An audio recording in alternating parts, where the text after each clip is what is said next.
The isin method is another flexible filtering method in pandas. It returns a Boolean series indicating whether each element in the data frame is contained in a list or another series. Let's see this in an example. Please make sure you have your Jupyter Notebook up and running. For any queries in the setup, I would suggest you revisit Module 1 and 2 related to Python environment setup and Jupyter Notebook installation. Let's get started.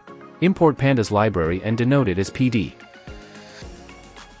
Then import World Happiness Report into variable called df using read CSV function.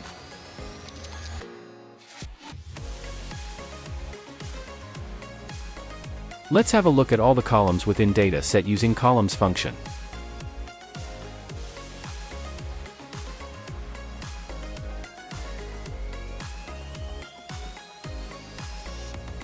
Now let's fetch unique values for regional indicator. Great. Here we have a requirement to fetch all the countries in Western, Central and Eastern Europe. Let's make an array of European regions and assign it to variable called regions.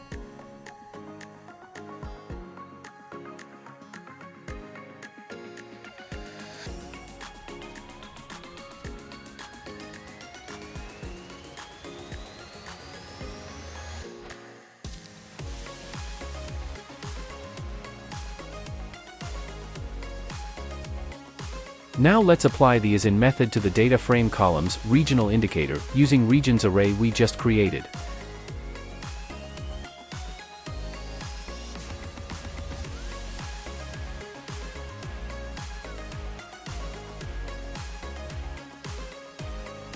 You will see Boolean series with true and false values based on whether the element within regional indicator is present in the regions array. Now let's see the complete data frame instead of Boolean series. Simply enclose the whole syntax within data frame variable df using square brackets. I think we've run into a problem. The output is blank? Let's have a look at regions array. It is necessary rather imperative to do a spelling check for filtering array before applying the filtering method. As you can see here, we have a spelling mistake in 2 regions array. Now let's rerun the filtering code using isin method. Perfect. Let's now summarize this code for regional indicator frequency count using value counts method.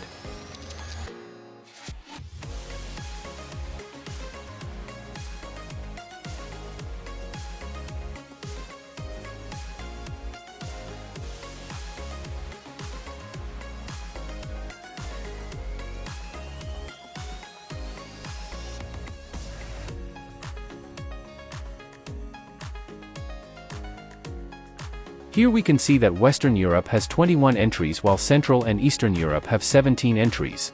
In the upcoming lectures will we see how this function is really productive in aggregation by pre-processing the data as per filtering condition.